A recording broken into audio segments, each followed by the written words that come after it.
Welcome to my YouTube channel थ्रियल classes. दोस्तों, जैसा कि आप लोग को मालूम चल गया होगा कि ये जो क्रैश कोर्स चल रहा क्लास, ये 10वां क्लास है। और ये जो क्रैश कोर्स चल रहा है वो टीआरई 4 के लिए चल रहा है। उर्दू सब्जेक्ट की अगर तैयारी करना चाहते हैं तो फिर ये चैनल आपके लिए मुफीद है। ठीक है, अगर आपने अब तक मेरे चैनल को सब्सक्राइब नहीं किया तो आप उसे सब्सक्राइब कर लें और अपने दोस्तों में शेयर करना, और उसके बाद अगर कॉमेंट सेलेक्ट करना ना भूलें। अगर आपने अब तक मेरे पहली वीडियो को नहीं देखा है, इससे पहली वाली वीडियो को, तो आप जाए मेरे चैनल के ऊपर और वहाँ पे आपको डिस्क्रिप्शन बना हुआ है, प्लेलिस्ट बना हुआ। उस प्लेलिस्ट के अंदर आप देखिएगा कि बीपीएससी टीआरई 4 क्रैश कोर्स करके एक प्लेलिस्ट बना हुआ है। उसको आप सीक्वेंस में देख लीजिए, क्योंकि इसको जो फ्रेम किया जा रहा है, किया गया है, इसको 3 पार्ट में फ्रेम किया गया है। जिसमें से आपका क्या किया गया है, पहले 20 वन लायर क्वेश्चन लिया गया, उसके बाद ग्रामर का क्वेश्चन, वो भी जो भी बीपीएससी ने पूछ रखा उस बेस पे। तीसरा कि आपका मुसन्निफ का नाम लेके उसके हालात जिंदगी या उससे जो रिलेटेड जो पॉइंट है उसके ऊपर डिस्कस किया जा रहा है। तो ये आप लोगों को 50 से 60 वीडियो देने का वादा किया गया है, और आप लोग को मिलेगा, बीच बीच में आप लोगों का टेस्ट भी दिया जाएगा।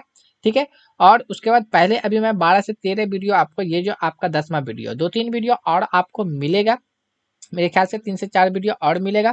उसके बाद जाके आप लोगों का क्या होगा कि बीपीएससी ने अब तक जितने भी ग्रामर के सवाल पूछ रखे हैं वो सारा ग्रामर के क्वेश्चन जो आपका क्लियर हो जाएगा, आपके सामने आ जाएगा कि किस तरीका का क्वेश्चन पूछा जा रहा है। टीआरई 1 में कैसा पूछा गया, 2 में किस तरीके का पूछा गया, और 3 के अंदर किस तरीका का पूछा गया।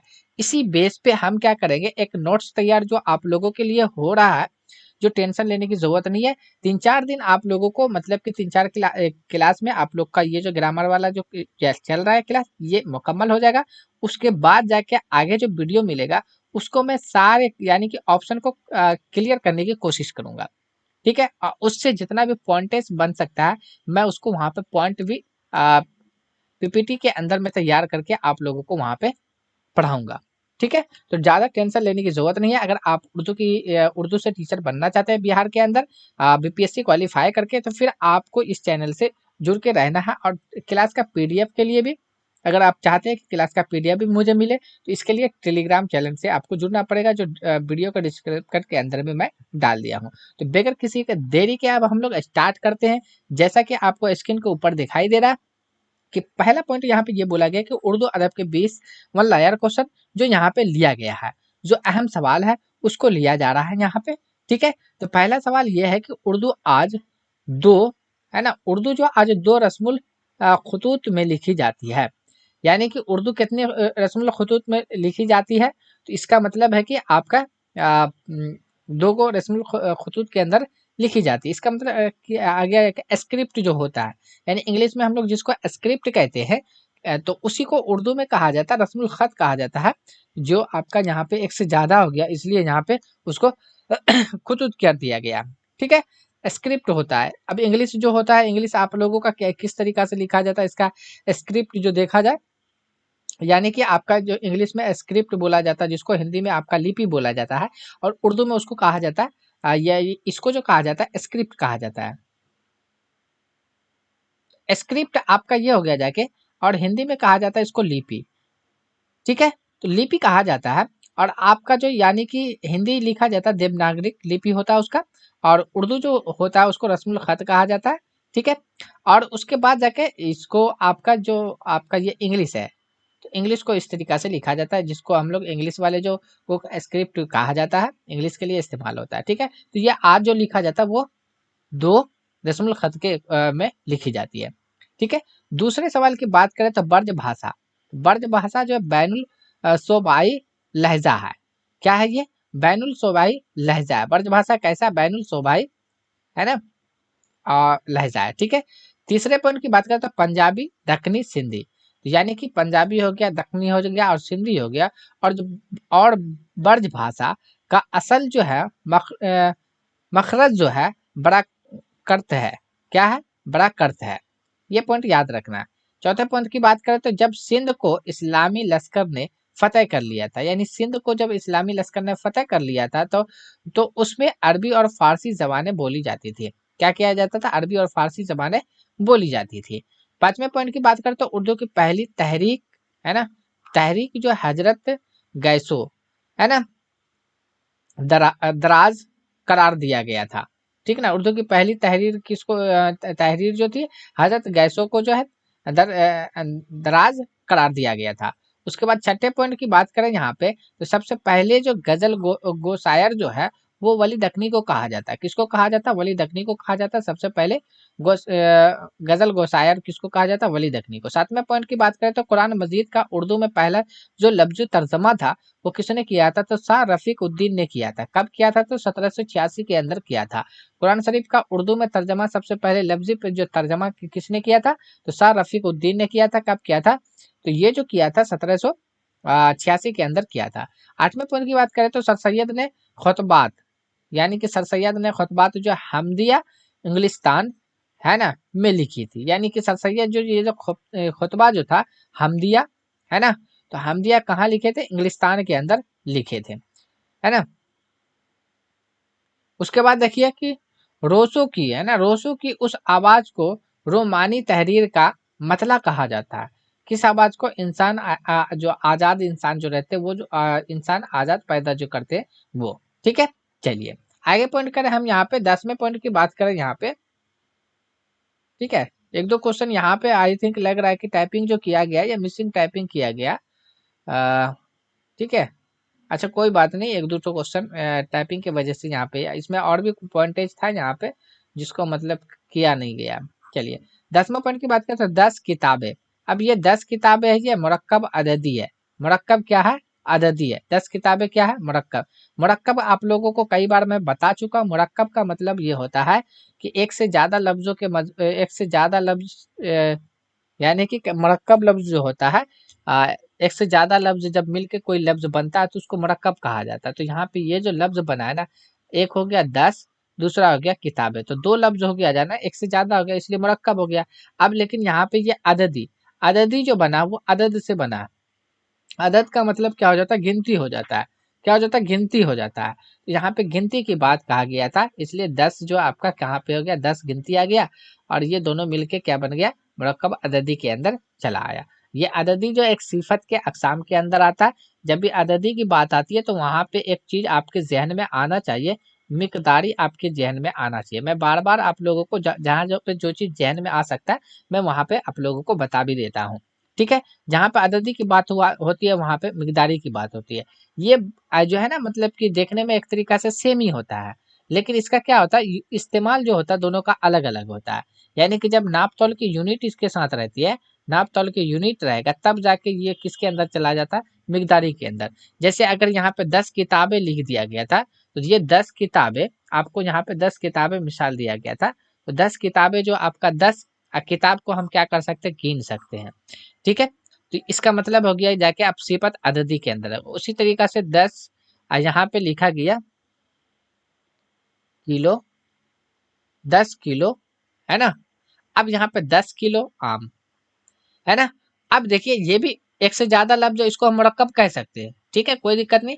लेकिन अब देखिए 10 तो यहाँ भी है, लेकिन ये अददी कहला रहा। अददी इसलिए कहला रहा है क्योंकि इसके बाद जो लफ्ज आया ना उसको हम काउंटिंग कर सकते हैं, गिन सकते हैं। और दूसरी बात है कि यहाँ पे 10 के बाद जो लफ्ज आया है वो एक नाप तौल की इकाई है, एक यूनिट है। इसलिए यहाँ पे 10 जो अभी ऐसे कंडीशन में ये 10 मिकदारी बन गया। क्या बन गया? ये मिकदारी बन गया। ये 10 आपका क्या बन गया? आपका अददी बन गया। तो ये दोनों का उसके अंदर में ये फर्क रहता है जो वहां पे आपका आता है। 11 नंबर की बात करें तो फेल और मजदर में बाहमी फर्क। अब दोनों में फेल और मजदर में फर्क पाया जाता है ना। कई बार मैं इसके बारे में बता भी चुका हूँ। फेल और मजदर में बाहमी फर्क। फेल में हमेशा क्या होता है? जमाना पाया जाता है। फेल के अंदर जमाना, जैसे कि हम यहाँ पे लिख दिए सोता है, तो इसके अंदर ये जमाना है, ये इंडिकेट कर दिया हेल्पिंग मतलब कि माविन फेल यहाँ पे आके आपका क्या फेल नाकिस हम भी बोल सकते हैं इसको, फेल माविन फेल भी हम इसको बोल सकते हैं। तो ये क्या कर दिया? आपको जमाना को इंडिकेट कर दिया।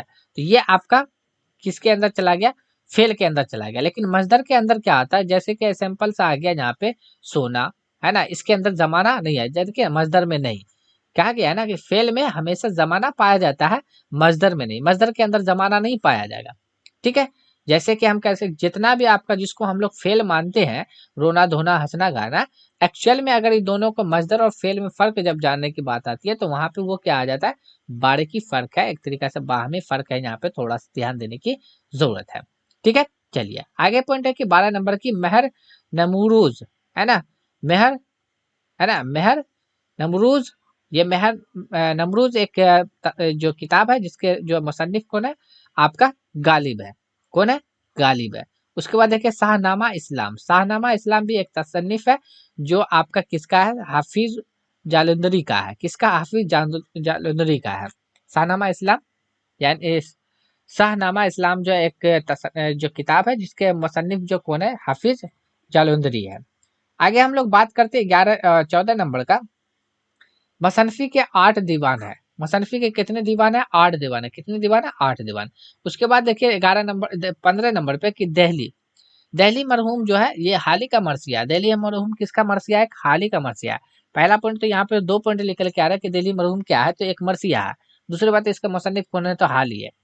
ठीक है, चलिए 16 नंबर का जदीद उर्दू बसर, बसर नहीं यहाँ पे नसर होना चाहिए, है ना, शेष ही आएगा, है ना। जदीद उर्दू नसर सबसे पहले जो ये आपका आया था किसने, सर सैयद अहमद ने लिखी थी सबसे पहले। जदीद जो है उर्दू नसर सबसे पहले किसने लिखे थे, तो सर सैयद ने लिखे थे। 17 नंबर का है जिंदा रोद, है ना, जिंदा रोद के मुसन्निफ जो है, जिंदा रोद एक किताब है जो मतलब कि उसके मुसन्निफ जो है जावेद इकबाल है। कौन है, जावेद इकबाल है। 18 नंबर का है कि उर्दू में मसनवी निगार फारसी के तुसद से जेर असर आई है। किससे आई है, उर्दू में मसनवी जो है निगारी किस में से आई है, फारसी से एक तरीका से वहाँ जेर असर आके आया। उसके बाद देखिए 19 नंबर का पॉइंट है कि कसीदे के 5 अजराए हैं। तो कसीदे के 5 अजराए कौन कौन सा है, तो आपका तसनीफ है जिसको हम तमहीद भी कह सकते हैं, ग्रीज आ गया, मदह आ गया, मदह को हम हुजू भी बोल सकते हैं, हुजू भी बोल सकते हैं इसको, अ, तमहीद भी हम कह सकते हैं, तमहीद। ठीक है, आपका ये हो गया। तीसरा हो गया कि अर्ज मतलब या हम इसको बोल सकते हैं हुस्न मतलब, है ना, हुस्न मतलब। ठीक है, उसके बाद हो गया क्या, मदा, यानी कि एक तरीका से दुआ, है ना। तो ये चार आपका 5 गो क्या है, कसीदे के अजराए हैं।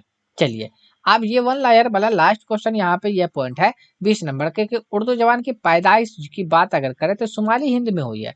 उर्दू जबान की पैदाइश किस कहाँ हुई है, शुमाली हिंद में। लेकिन लिखने पढ़ने की शुरुआत जो वो दक्कन में हुई है, कहाँ हुई है, दक्कन के अंदर हुई, कहाँ हुई है, दक्कन के अंदर हुई।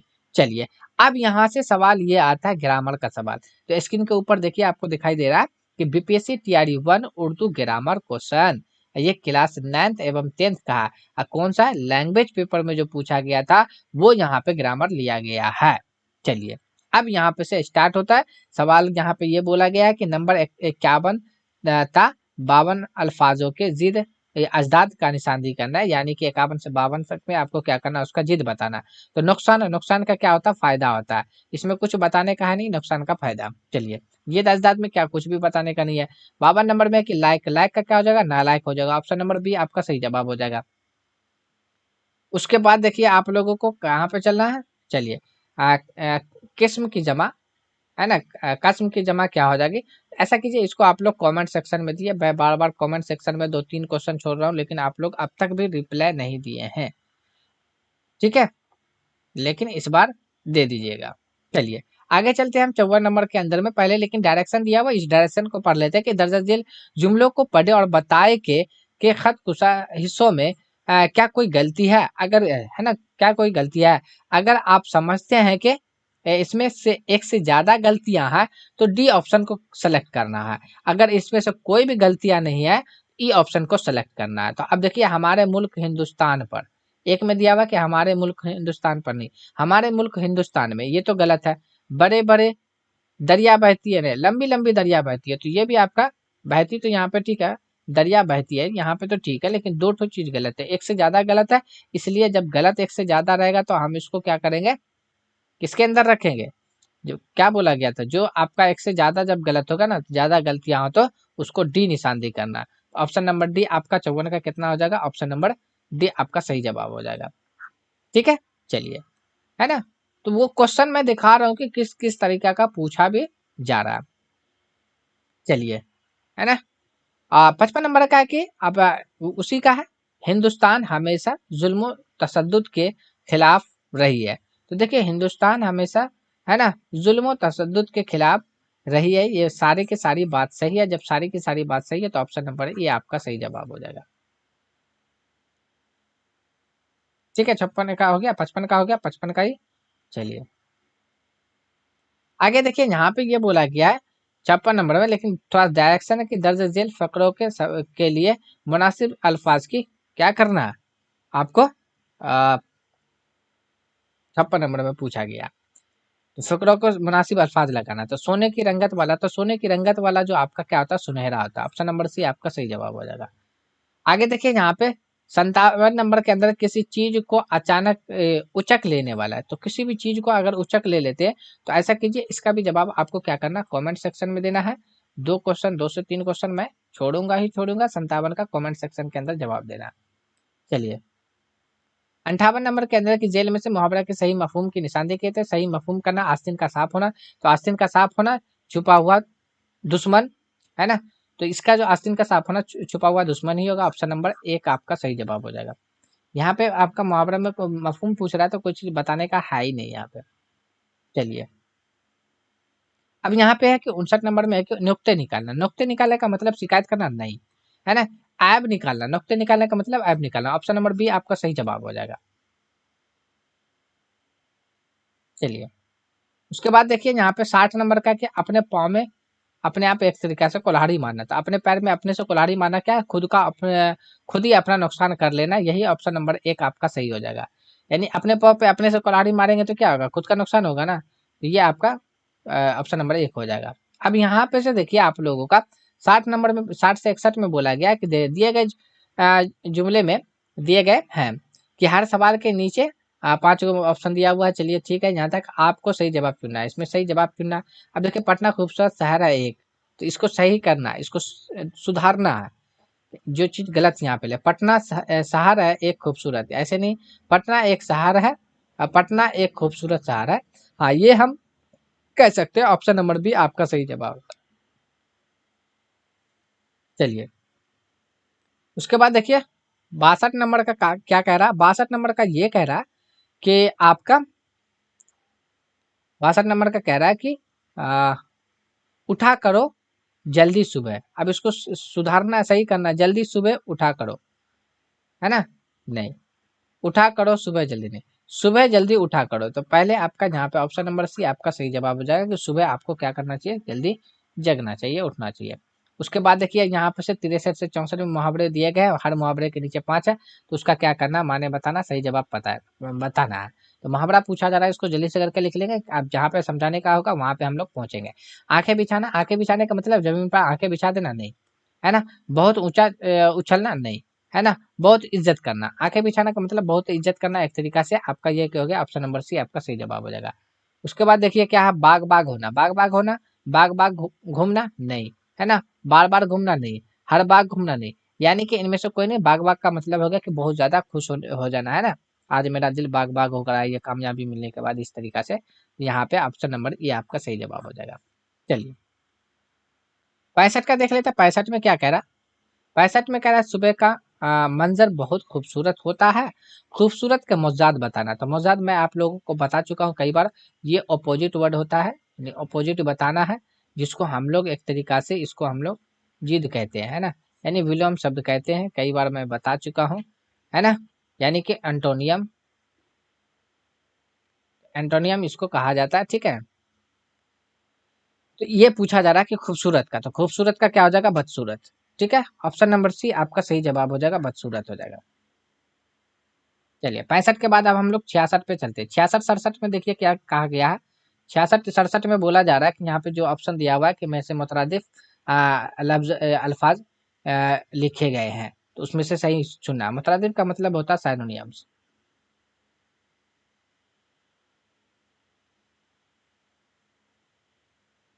ठीक है, यानी कि पर्यायवाची शब्द। पर्यायवाची शब्द जो आपका होता है वही आपका ये आ जाता है ना। चलिए आप बोला आफताब, तो ये आफताब का माने क्या हो जाएगा? आफताब का पर्यायवाची जमीन, आसमान, तारे, नहीं ये नहीं होगा। हम इसके लिए क्या ले सकते हैं? कमर, चांद, ये तो नहीं है। चांद को तो हम सूरज तो नहीं, आफताब का मतलब सूरज। सूरज, खुर्शीद, शम्स, ये तीन गो है आपका जो उसका मुतरादिफ है। 66 का ऑप्शन नंबर सी आपका सही जवाब हो जाएगा। ठीक है, चलिए आगे हम लोग देख लेते हैं। यहाँ पे जन्नत का पूछ रहा है कि जन्नत का मुतरादिफ क्या होगा, तो जन्नत का क्या हो जाएगा? आसमान, फलक, नहीं हो जाएगा। फिरदौस, बहसत, खुल्द, ये ऑप्शन नंबर बी आपका सही जवाब हो जाएगा। ठीक है, चलिए इसको याद करने का है तो ये तो आप याद कर लीजिएगा। आगे यहाँ पे 68 से 69 के मुश्किल अल्फाज दिए गए हैं। हर जुमले के नीचे ये दिया हुआ है, ठीक है, आपको सही माने बताना है। अब शमशीर के सही माने क्या? शमशीर के माने बंदूक होता नहीं, भाला नहीं। शमशीर के माने तलवार होता, ऑप्शन नंबर सी आपका सही जवाब हो जाएगा। राहत, राहत के माने, अब यहाँ पे राहत के बारे में पूछा जा रहा है कि राहत के माने क्या हो जाता है यहाँ पे, तो आराम, हाँ राहत है ना। दुख नहीं जी, दर्द नहीं, आराम हो जाएगा। ऑप्शन नंबर ए आपका सही जवाब हो जाएगा। चलिए यहाँ पे से बोला जा रहा है कि जो 70 से 74 तक के ध्यान को से पढ़ना और उसके सही जवाब देना है। तो पहले इसको बोल रहा है पढ़ने के लिए फिर जवाब देने के लिए। ऐसा जब भी सवाल आए तो आपको क्या करना है, सबसे पहले उसको सवाल को देखना। तो यहाँ पे पूछा ये नज्म किस हैसियत में लिखी गई थी, तो ये जो नज्म लिखी गई है कसीदा के अंदर लिखी गई है, मसनबी के अंदर या गजल के अंदर, तो ये जो लिखी गई है गजल के अंदर लिखी गई, ऑप्शन नंबर एक सही जवाब हो जाएगा। उसके बाद देखिए यहाँ पे बोला है कि बंद के पहले, है ना, बंद के पहले शेर, तो बंद के पहले शेर के रदीफ हैं, तो बंद के पहले शेर, तो पहले बंद में अब हम चलते हैं वहां पे, पहले शेर के अंदर चलते हैं। तो पहले शेर क्या है कि लब पे आती है दुआ बन के तमन्ना मेरी, और जिंदगी समखसूरत हो खुदाया मेरे। तो ये आपका क्या है, एक, है ना, ये एक, इसको हम लोग क्या कहते हैं, मिसरा कहते हैं। ठीक है, मिसरा कहते हैं, तो ये भी मिसरा आपका हो गया। अब ये दोनों जब मिल गया तो इसको हम लोग क्या कहते हैं, शेर कहते हैं। तो ये एक शेर बना था। अब इसी में पूछ रहा है रदीफ, रदीफ का कहा जाता है, मैं कई बार आप लोगों को समझा चुका हूँ। आई थिंक आप लोगों को जो है ना, रदीफ, रदीफ, है ना, जहाँ पे रदीफ की बात आती है, तो यहाँ पे मैंने इसको आपको रदीफ देखिए क्या होता है, ये किसी भी गजल या कसीदे के आखिरी में आता है, ये बार बार आता है। आखिरी में क्या आता है, बार बार आता है। क्या आता है, बार बार आता है। और ये क्या है, देखने में एक ही जैसा होता है। ठीक है, बार बार आखिरी में जो बार बार आएगा तो देख लीजिए, है ना। तो ये देखिए आखिरी में क्या आएगा, मेरी, है ना, यहाँ पे मेरी, तो इसका मतलब है कि मेरी मेरी जो आपका होना चाहिए यहाँ पे रदीफ। ठीक है, चलिए देख लेते हैं यहाँ पे ऑप्शन में दिया हुआ है या नहीं दिया हुआ। तो दिया हुआ है या नहीं दिया हुआ, तो देखिए यहाँ बंद के पहले शेर की रदीफ पहचाने, तो रदीफ यहाँ पे मेरी होना चाहिए, लेकिन तेरी दिया हुआ ये नहीं होगा। हो जाए ये भी नहीं है, करना नहीं, यानी डी तो होगा नहीं। अब इसका मतलब है कि इनमें से कोई नहीं। 70 का क्या हो जाएगा, और 71 का इनमें से कोई नहीं, ऑप्शन नंबर ई आपका सही जवाब। 72 में लब के माने क्या होता है, लब के माने चेहरा होता है, नहीं जी। कान होता है, नहीं जी। लब के माने होठ होता है ना। चलिए 72 हो गया, जाके 73 के देखते हैं। 73 के अंदर क्या, बंद के दूसरे शेर में शायर ने क्या दुआ मांगी है। शायर क्या दुआ मांग रहा है दूसरे शेर में, देखना। अब देखिए यहाँ पे मैंने यहाँ पे बता दिया, ये आपका क्या हो गया, एक शेर हो गया। मैंने बताया ना, दो मिसरा मिलके एक शेर बनेगा। अब दूसरा शेर पूछ रहा है, तो एक मिसरा ये हो गया और दूसरा मिसरा आपका ये हो गया, है ना। तो ये दोनों मिलके आपका क्या बना दिया, एक शेर बना दिया। तो एक शेर इधर भी बन गया। तो दूसरे में पूछा या पहला शेर हुआ, ये दूसरा शेर हो गया, है ना। आ, दर्द दुनिया का मेरे दम से अंधेरा हो जाए, हर जगह मेरे चमकने से उजाला हो जाए। ठीक है, तो यानी कि जो दर्द है दुनिया का, तो वो खत्म एक तरीका से, अंधेरा हो जाए यानी कि खत्म हो जाना चाहिए, और जहाँ भी हम जाए वहां पे क्या हो जाए, उजाला हो जाना चाहिए। ये चीज मांगा जा रहा है, दुआ मांग रहा है यहाँ पे। जो आपका ऑप्शन में यहाँ पे दिया हुआ है या नहीं दिया हुआ, उसके अकॉर्डिंग देख लेते हैं। तो यहाँ पे देखिए आप लोगों को बोला दूसरे शहर में क्या दौलत मांग रहे थे, नहीं जी, है ना। तंदुरुस्ती मिल जाए, ये भी नहीं मांगे थे, है ना। बंगला और कार मांग रहे थे, ये भी नहीं। इनमें से कोई नहीं। वो जो मांग रहे थे कि एक जगह से दूसरी जगह, मतलब कि अपने आप के अंदर जो है, जो भी दर्द उर्द है उसको, परेशानी है, दुख है, खत्म होके जो उसको एक तरीका से सुकून की वो तलाश की बात यहाँ पे कर रहे थे। ऑप्शन नंबर ई आपका सही जवाब हो जाएगा। चलिए अब उसके बाद हम चलते हैं 74 पे। तो 74 पे देखिए लफ्ज का मुज्जाद बोल रहा, मुज्जाद मैंने बता दिया था, ये कि लफ्ज दर्द है, दर्द का मुज्जाद क्या हो जाता है, दर्द, और सॉरी दूर, दूर का मुज्जाद क्या हो जाएगा, दूर का करीब हो जाएगा। ऑप्शन नंबर एक आपका सही जवाब हो जाएगा। 74 के बाद चलते हैं हम लोग 75 के ऊपर। 75 76 में देखिए क्या बोला गया कि वाहिद और जमा की सही जवाब चुनकर कॉपी पे लिखना है ना। तो ये वाहिद जमा का पूछ रहा है कि राशिद ने खत लिखा, इस जुमले में कौन सा लफ्ज वाहिद है। वाहिद पूछा, वाहिद का मतलब अकेला, तो अकेला है। वाहिद का मतलब क्या हो जाता है, अकेला। ये भी है। खत भी यहाँ पे हम कह सकते हैं खत की जमा खुतूत होती है, इसलिए इसको भी हम अकेला मानेंगे। तो जब एक ये हो गया, दूसरा ये हो गया, तो इस दोनों के अकॉर्डिंग जो आपका क्या बन गया, ऑप्शन नंबर डी बन गया। लिखना आपका फेल के अंदर जाएगा। ठीक है, तो ऑप्शन नंबर डी आपका सही जवाब हो जाएगा। लड़का का जमा पूछ रहा है, लड़का का जमा क्या हो जाएगा। लड़का का जमा देखा जाए तो यहाँ पे लड़का का जमा क्या हो जाएगा, लड़की हो जाएगा। ऑप्शन नंबर सी आपका सही जवाब हो जाएगा। ठीक है, चलिए। उसके बाद देखिए 77 से 78 के बीच में आप लोगों से पूछा जा रहा है, यहाँ पे सही जवाब चुनकर लिखना है कि हैदर शेर की तरह बहादुर, हैदर शेर की तरह बहादुर, इस जुमले में लफ्ज शेर का मुअन्नस पूछा जा रहा है। लफ्ज शेर का मुअन्नस पूछना, तो शेर का क्या बन जाएगा, शेर नहीं बन जाएगा। ऑप्शन नंबर बी आपका सही जवाब हो जाएगा, है ना। उसके बाद देखिए आपसे पूछा ये गया 78 नंबर का। 78 नंबर में यह लफ्ज बीबी का मुजक्कर क्या होगा। तो बीबी आपका मुअन्नस है, तो मुजक्कर आपका क्या है ना, बीबी का शोहर होना चाहिए, जो आपका यहाँ पे शोहर है नहीं, इसलिए ऑप्शन नंबर ये आपका सही जवाब हो जाएगा। उसके बाद देखिए यहाँ पे लफ्ज कलम के काफ हर्फ पर कौन सा एराब लगता है। तो मैंने आप लोगों को अगर बेसिक टू एडवांस क्लास देखते होंगे, इसको देखे होंगे, तो वहाँ पे मैंने एराब के बारे में जिक्र किया था। जेड जबर पेश आर को भी एराब कहा जाता है, उसी को एराब कहते हैं। वो फिल्लत के अंदर भी उसको काउंटिंग किया जाता है। तो यहाँ पे कलम के ऊपर क्या क्या है, जबर का इस्तेमाल किया जाता है। ऑप्शन नंबर एक आपका सही जवाब हो जाएगा। चलिए, अब नाबिल का मतलब पूछा जा रहा है, तो नाबिल का मतलब क्या हो जाता है, तो नाबिल का मतलब होता है एक तरीका से क्या हो जाएगा, पुराना। ऑप्शन नंबर बी आपका सही जवाब हो जाएगा। गजल के माने क्या होता है, तो गजल के माने क्या हो जाता है, गजल के माने यहाँ पे, गजल के माने क्या, बुजुर्गों की बातें करना, है ना, पुराने लोगों की बातें करना, जवानों की बातें करना, है ना। तो देखिए अगर एक्चुअल में देखा जाए तो गजल के अंदर क्या होता है कि गजल के माने जो होता है कि औरतों से बातें करना, यानी एक से मोहब्बत की बात करना, है ना। तो अगर देखा जाए तो यहाँ पे तभी है, लेकिन आज के दौर के अकॉर्डिंग देखा जाए तो, क्योंकि आप तो गजल के अंदर हर चीज को पिरो दिया जाता है, ठीक है। तो चलिए इसके अकॉर्डिंग देखा जाए तो यहाँ पे क्या हो जाएगा, ऑप्शन नंबर आपका क्या ले लेंगे, गजल के माने ऑप्शन नंबर ई ले लेंगे, क्योंकि दिया नहीं है यहाँ पे उसका माने। चलिए, अब यहाँ पे से पूछा जा रहा है, यहाँ पे चलिए एक तो ये टॉपिक है जो आप लोगों को मैं यहाँ पे एक्सप्लेन भी कर देता हूँ। आप लोगों को पूछा ये गया है, ठीक है। सबसे बड़ी बात है कि यहाँ पे आपसे ये पूछा गया कि सवालिया निशान की अलामत कौन सा है। तो सवालिया निशान की जो अलामत हो जाएगा, क्या हो जाएगा, तो उससे पहले मैं आप लोगों को बता देता हूँ कि आपको ये जो टॉपिक है ना, आपका एक टॉपिक है जिसका नाम है रमूज औकात। क्या नाम है, रमूज, है ना, औकात, औकात जी, ठीक है। जिसको अंग्रेजी में कहा जाता है पंक्चुएशन मार्क। क्या कहा जाता है, पंक्चुएशन, पंक्चुएशन, पंक्चुएशन मार्क, इसको अंग्रेजी में ये कहा जाता है। हिंदी की बात करें तो इसको कहा जाता है विराम चिन्ह। क्या कहा जाता है, विराम चिन्ह, विराम चिन्ह कहा जाता है। तो बहुत सा यहाँ पे जैसे कि आपका यहाँ पे ये पूछा गया है, ये आपका क्या है, इसको हम क्या बोलेंगे। तो इसको हम लोग रखते हैं किसके अंदर रखते हैं, तो हम लोग रखते हैं इसको जाके अल्प विराम, यानी कि कोमा के अंदर रखते हैं। इसको क्या कहा जाता है, अंग्रेजी में कहा जाता है कोमा, कोमा, जिसको हम लोग यहाँ पे कहते हैं अल्प विराम, है ना, अल्प विराम कहते हैं इसको। और उर्दू की बात करें तो इसको कहा जाता है, अल्प विराम को उर्दू में क्या कहा जाता है, सख्ता कहा जाता है। क्या कहा जाता है, सख्ता। तो ये सख्ता की अलामत है, ठीक है। ये आपका आ गया जाके जिसको हम लोग फुल स्टॉप कहते हैं। क्या कहते हैं, फुल स्टॉप कहते हैं, फुल स्टॉप, ठीक है। आप फुल स्टॉप की अगर यहाँ पे बात करें, दूसरा आपका आ जाता है, यानी कि आपको फुल स्टॉप को एक और नाम से जाना जाता है, पीरियड भी को बोला जाता है इसको, है ना, है ना। ये आ गया जाके।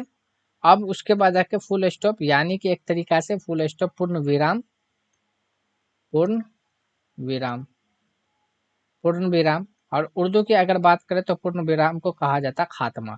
क्या कहा जाता है, खात्मा कहा जाता है, खात्मा कहा जाता है। ये आपका हो जाएगा क्या, क्वेश्चन मार्क हो जाएगा, क्वेश्चन मार्क, ठीक है।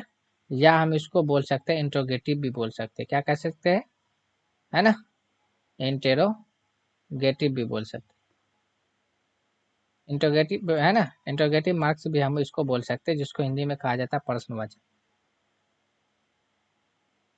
उर्दू में आपको पता चलिए गया कि सवालिया कहा जाता है, ठीक है। लेकिन हाँ, ये आपका लिखा जाता है इस तरह, क्योंकि उर्दू ऐसे लिखा जाता है इस तरीका से, लेकिन इंग्लिश जब हिंदी की बात होगी तो ऐसे ही आपको लिखा जाता है, ठीक है। जब सवाल पूछा जाता है तब इस चिन्ह का इस्तेमाल किया जाता है, ठीक है ना। चलिए 82 हो गया, जाके आगे चलते हैं यहाँ पे 83 नंबर का। 83 नंबर में ये पूछा गया कि ताजमहल, ताजमहल में ताजमहल एक खूबसूरत इमारत है, ताजमहल एक खूबसूरत इमारत है, इसमें ताजमहल क्या है। तो ताजमहल यहाँ पे क्या है पूछा जा रहा है कि ताजमहल एक खूबसूरत इमारत है, इसमें पूछा जा रहा है इस्म आम, इस्म आम का दूसरा नाम अगर देखा जाए तो इसका दूसरा नाम है इस्म नकड़ा, क्या नाम है, नकड़ा, नकड़ा काफ होगा, नकड़ा। यानी आप लोग इंग्लिश में पढ़े होंगे इसको कॉमन नाउन, कई बार मैं बता भी चुका हूँ आप लोगों को कॉमन नाउन, है ना। यानी कि इसको हम लोग कहते हैं जातिवाचक संज्ञा, जातिवाचक संज्ञा, ठीक है। उसके बाद देखिए जमीर, जो आपका ये भी नहीं होगा, क्योंकि ताजमहल देखिए, जो चीज एक होता है दुनिया में ना, तो उसको हम लोग किसके अंदर रखते हैं, इसम खास के अंदर रखते हैं, किसके अंदर, इसम खास के अंदर, यानी प्रॉपर नाउन के अंदर रखते हैं। इसम खास का दूसरा नाम है इसम मारफा, क्या नाम है, मारफा, ठीक है। इसका दूसरा नाम मारफा, यानी कि आपका हो गया जाकर प्रॉपर नाउन, जिसको व्यक्तिवाचक संज्ञा कहते हैं। तो आपका यहाँ पे तो कोई जमीर, ये तो आपका इसम की जगह ले लेगा, ये भी नहीं होगा, ये भी नहीं है, सिफत ये भी नहीं होगा। देखा जाए तो इसके ताजमहल ऑप्शन नंबर ई आपका सही जवाब हो जाएगा कि इनमें से कोई नहीं अगर होता तो यहाँ पे क्या आ जाता, इसम मारफा हो जाता, मारफा हो जाता है, जिसको हम लोग प्रॉपर नाउन कहते हैं, ठीक है। चलिए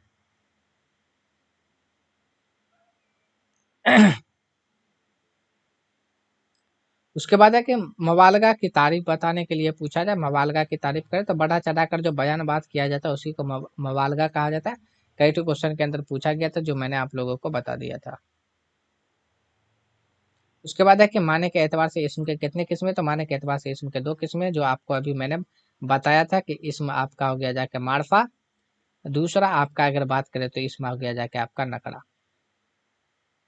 इसम नकड़ा, इसम नकड़ा हो गया जाके, जिसको आप लोगों को पता है कि इसको इसम खास कहा जाता है, और ये जो होता है इसम आम होता है। अब पता चल गया कि ये कॉमन नाउन होता है, ये प्रॉपर नाउन होता है, और इसको कहा जाता है व्यक्तिवाचक संज्ञा, इसको कहा जाता है जातिवाचक संज्ञा, ठीक है। चलिए अब यहाँ पे पूछा गया जेल में से इसमें मारफा, तो मारफा यानी कि जो चीज दुनिया में एक है, किताब, किताब तो एक तो नहीं है, पहाड़ एक नहीं है, गांव एक नहीं है, इसलिए ऑप्शन नंबर ई आपका सही जवाब हो जाएगा, इनमें से कोई नहीं। आगे यहाँ पे बामाने, बामाने लफ्ज को क्या कहते हैं, तो बामाने लफ्ज को मुफरद भी कहते हैं, ठीक है। बामाने लफ्ज मुफरद भी कहलाएगा, बामाने लफ्ज आपका वाहिद भी कहला सकता है, बामाने लफ्ज आपका मुरक्कब भी होगा, ये सारा का सारा बामाने लफ्ज होगा, इसलिए ऑप्शन नंबर डी आपका सही जवाब हो जाएगा।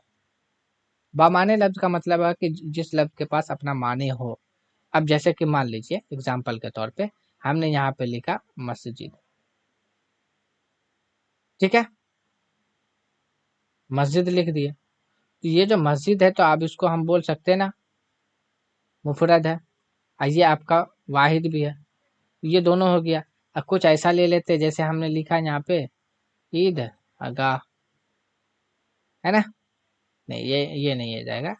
जैसे हम यहाँ पे अभी एक ले लेते हैं 10 किताबें, अभी एक एग्जाम्पल वहाँ पे आया था ना, किताब है, तो एक से ज्यादा है, एक दो, एक से ज्यादा हो गया तो ये मुरक्कब हो गया, है ना, ये मुरक्कब हो गया। तो कहने का मतलब है कि हर कोई माने देता है, यानी मुफरद वाला भी बामाने होता, मुरक्कब वाला भी बामाने होता, वाहिद भी बामाने होता, इसलिए ऑप्शन नंबर डी आपका सही जवाब हो जाएगा। 89 में पूछा यह गया है कि अहमद की गाड़ी काली है, इस जुमला में सिफत की निशानदेही कीजिए, तो अहमद आपका इसम है, गाड़ी भी इसम है, काली आपका सिफत है, यानी सिफत, सिफत किधर गया सिफत, इसको कहा जाता है आपका एडजेक्टिव कहा जाता है, ठीक है। और उर्दू में हिंदी में कहा जाता है विशेषण। क्या कहा जाता है? विशेषण कहा जाता है, यानी खूबी की जब बात आती है तो वहां पे। ठीक है, चलिए। अब वही अगर यहाँ पे पूछा जाता है कि अहमद की गाड़ी यहाँ पे खूबी अहमद की गाड़ी काली है, तो यहाँ पे अगर पूछा जाता मौसूफ के बारे में, तब हम क्या बताते? यहाँ पे गाड़ी। ठीक है, गाड़ी हो जाता है। मौसूफ किसको कहा जाता है? जिसकी विशेषता यानी कि जिसकी खूबी बताई जाए उसको बोला जाता है मौसूफ। यानी कि आपका विशेष्य जो बोला जाता है जिसको, ये आपका उसी के अंदर आता है। चलिए आगे देख लेते हैं। 89 के बाद जाके हम लोग 90 के ऊपर देख लेते हैं। 90 में क्या बोला? बच्चे मैदान में खेल रहे हैं। इस जुमला में कौन सा फेल है? तो फेल बच्चे नहीं, ये तो नाम है, मैदान भी नाम है। मैं, तो मैं आपका जो है आपका हर्फ के अंदर आता है, ये प्रीपोजिशन हर्फ के अंदर चला जाएगा। तो इनमें से कोई नहीं, ऑप्शन नंबर ई आपका सही जवाब आ जाएगा। ठीक है, चलिए। 91 में ये पूछा है कदीम का जिद, उल्टा पूछ रहा है, तो कदीम का क्या हो जाएगा? जदीद जो होगा। ऑप्शन नंबर ए आपका सही जवाब हो जाएगा, है ना। उसके बाद बयान में लफ्ज की कितने किस्में होती है? तो लफ्ज के देखिए दो किस्में होते हैं, लफ्ज मुफरद, लफ्ज मुरक्कब। ये इस तरीका से हम लोग यहाँ पे मुफरद, ये हो गया जाकर मुरक्कब। ठीक है, चलिए आगे यहाँ पे देखना आप लोगों को ये पूछा जा रहा। हुरूफ मुरक्कब की मिसाल दी है। मुरक्कब का मतलब क्या होता है? एक से ज्यादा। क्या होता है? एक से ज्यादा, एक से ज्यादा। एक से ज्यादा जिस किसमें हो रही, तो बे एक ही को ये नहीं है, फे में भी एक ही को ये भी नहीं होगा। उसके बाद पे में देखिए एक से ज्यादा है, पे भी है, फिर उसके बाद जाके काफ है, फिर उसके बाद जाके हे है, तब जाके यहाँ पे क्या मिलेगा? पख। एक से ज्यादा, इसलिए ऑप्शन नंबर सी आपका सही जवाब हो जाएगा। तो ये अब 94 नंबर का यहाँ पे ज्यादा कुछ है नहीं। यहाँ पे जेल में से शेर की जमा बताना है, तो शेर की जमा देखिए आसार हो जाएगी। यहाँ पे थोड़ा कंफ्यूज हो जाता है, हमेशा मैं भी कर जाता हूँ इसके अंदर कंफ्यूज, है ना। शेर की जमा क्या हो जाता है? अशार। और ये जो शायर की जमा जो होती है ना, ये होता है शायर की जमा शायरा। ठीक है, तो ये आपका इसके अंदर आ जाएगा। तो इसका ऑप्शन नंबर एक आपका सही जवाब हो जाएगा 94 का। 95 का बात करें यहाँ पे, वह लोग काम कर रहे थे, ये जुमला किस जमाने का बयान करता? तो था थे थी आपका जैसे आया भाजी के अंदर लेके चले जाए। ठीक है, चलिए। 96 में कहा जा रहा है कि कौन सी जबान ऐसी है जिसके माने लश्कर है? तो लश्कर किसके माने होता है? उर्दू के माने लश्कर होता है। उर्दू जबान के माने क्या है? लश्कर। उसके बाद 97 अहमद में किसकी बुराई बयान की जा सॉरी हमद में किसकी बड़ाई बयान की जाती है? तो हमद के अंदर जो बड़ाई बयान की जाती है वो खुदा की ताला के, अल्लाह तबारक व ताला की बड़ाई बयान की जाती है। ठीक है, और एक लफ्ज रसूल, तो इसके अंदर क्या होता है? रसूल की जब बात आती है तो वो नात के अंदर जाता है। किसके अंदर? नात के अंदर, है ना। उसके बाद जाके आपका जो है ये मनकबत जो है, मनकबत, मन कबत, इससे क्या माने? अल्लाह से यानी खुदा से, एक तरीका से क्या है? खुदा से क्या मांगी जाती है? दुआ मांगी जाती है। ठीक है, तो ऑप्शन नंबर एक आपका 97 का आ गया। चलिए 98 का क्वेश्चन पूछा जा रहा है। क्या पूछा जा रहा है 98 का? कि उर्दू जबान की शहरी सनद, है ना, सनद गजल है, इस जुमला में गलत लफ्ज की निशानदेही कीजिए। तो उर्दू तो ठीक है, जबान भी ठीक है, सनद भी ठीक है ना। तो यहाँ पे कोई चीज गलत नहीं है, लेकिन यहाँ पे देखा जाए तो यहाँ पे गलत है गजल, जो आपका यहाँ पे नहीं होना चाहिए था, लेकिन यहाँ पे ऑप्शन में तो नहीं है, इसलिए उसके अकॉर्डिंग हम लोग ऑप्शन नंबर ई आपका लगाएंगे, ये सही जवाब हो जाएगा। उसके बाद है कि ग्रामर का, ये आई थिंक ये लास्ट क्वेश्चन है। 99 का दोस्त का मुतरादिफ क्या हो जाएगा? दोस्त का उल्टा होता है, हाँ भाई नहीं, ये होगा रफीक हो जाएगा। ऑप्शन नंबर सी आपका सही जवाब हो जाएगा। दोस्त का मुतरादिफ क्या हो जाएगा? Option number C. ये क्वेश्चन पूछा गया था आपका लैंग्वेज पेपर के अकॉर्डिंग। कल जो क्वेश्चन आने वाली जो प्रॉपर मेन जो 9वीं 10वीं के अंदर जो बीपीएससी टीआरई 1 में पूछा था 9th 10th वाले में, वो क्वेश्चन आप लोगों के सामने कल लेके आऊंगा। ठीक है, चलिए यहाँ से अच्छा और भी क्वेश्चन है, 100 नंबर का भी क्वेश्चन है, 100 क्वेश्चन तक, है ना। चलिए एक तो और क्वेश्चन तो देख लेते हैं। आग बबूला होना इसका मतलब क्या है? आग लग जाना? नहीं जी, बहुत खफा हो जाना, है ना। आग बबूला होना बहुत गुस्से से, यानी खफा हो जाना, भूख लगना नहीं। ऑप्शन नंबर बी आपका सही जवाब हो जाएगा। तो ये यहाँ से खत्म होता आप लोगों का ग्रामर का कंटेंट। अब दो टॉपिक का छोटा छोटा टॉपिक लिया गया, इसको हम लोग देख लेते हैं उर्दू अदब का। तो आज जो यहाँ पे लिया गया है, मीर दबीर के बारे में लिया गया। मीर दबीर का असल नाम क्या था? मीर दबीर का असल नाम था मिर्जा सलामत अली। मिर्जा सलामत अली, मीर दबीर का असल नाम मिर्जा सलामत अली। इसकी पैदाइश जो दिल्ली में 1803 में हुआ था। इसकी वफात जो 1875 के अंदर हुआ था। उसके मिर्जा जो मीर दबीर के वालिद का क्या नाम था? मीर दबीर के वालिद का नाम था मिर्जा गुलाम हसीन। मिर्जा गुलाम हसीन क्या था? मिर्जा गुलाम हसीन। उसके बाद देखिए असनाफ है। असनाफ के अंदर तो यहाँ पे दिया गया था बयान शहादत है, ये आपका असनाफ है एक। उसके बाद यहाँ पे अहम मालूमात जो इसके बारे में थोड़ा सा दिया हुआ था। मीर दबीर 1814 के में जो है लखनऊ गए थे। मीर दबीर 1814 में कहाँ गए थे? लखनऊ गए थे। मीर दबीर ने लखनऊ में शायरी में मीर जमीर को उस्ताद बनाया था, है ना। मीर जमीर को जो उस्ताद बनाया था मीर दबीर, ठीक है। उसके बाद लखनऊ में मीर दबीर को मीर अनीस के साथ चस्मक होती थी, ठीक है। तो मीर अनीस के साथ लखनऊ में। उसके बाद पॉइंट दिया है कि अजीमाबाद, है ना, अजीमाबाद का सफर दबेर के लिए तारीखी अहमियत का हामिल है ना, हामिल हुआ।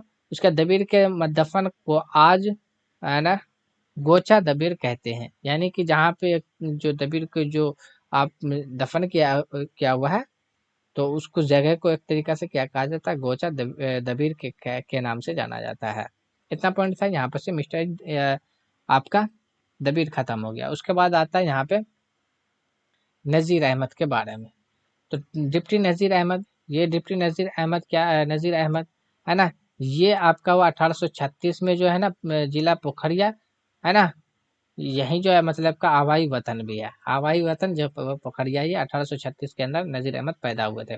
उसके बाद वफात जो पाए 1910 के अंदर पाए थे बजनौर में। इसका इंतकाल, है ना, मर्ज फालेज से हुआ था। यानी कि फालेज का भी इसको बीमारी हुआ था, जिसके वजह से ये जो है वबा जो फैला था, जिसके वजह से वो आपका हो गया, इंतकाल हो गया। नाना जो थे आपका नज़ीर अहमद के नाना का नाम था कासिम गुलाम अली शाह, है ना। नज़ीर अहमद की नाना का नाम काजी गुलाम अली शाह था। वालदा का नाम सादत अली। इनका इंतकाल जो 1849 में हो गया था। कब हुआ था? 1849 में। उस्ताद था मौलवी नसरुल्लाह खान, है ना। नज़ीर अहमद के उस्ताद का क्या नाम था? मौलवी नसरुल्लाह खान। क्या था? मौलवी नसरुल्लाह खान, ठीक है। चलिए असनाफ यहाँ पे दिया हुआ, तो इसको थोड़ा सा देख लेते हैं। अब देखिए नाबिल एक है तोबतुल नसू, जो नज़ीर अहमद की है। इस नाबिल को नज़ीर अहमद ने 1877 में लिखा था, है ना। तोबतुल नसू कब लिखा गया था? 1877 में। और तरतीब के एतबार से ये नाबिल नज़ीर अहमद के नाबिलों में तीसरा नंबर पर शुमार किया जाता है। यानी अगर तस्वीर कहते हैं, तरतीब के अकॉर्डिंग देखा जाए कि पहले दूसरे तीसरे नंबर पे कौन आता है, तो ये आपका तबतुल नसू जो तीसरे नंबर पे आता है। उसके बाद इस नावल में 3 मरकजी किरदार है। यानी तबतुल नसू के अंदर 3 मरकजी किरदार है, जिसमें एक मरकजी किरदार नसू है ना, हमीदा और फमीदा का है, ठीक है। नसू की बीबी का नाम जो था फमीदा है। नसू की बीबी का नाम क्या था? फमीदा। और बेटी का नाम था हमीदा।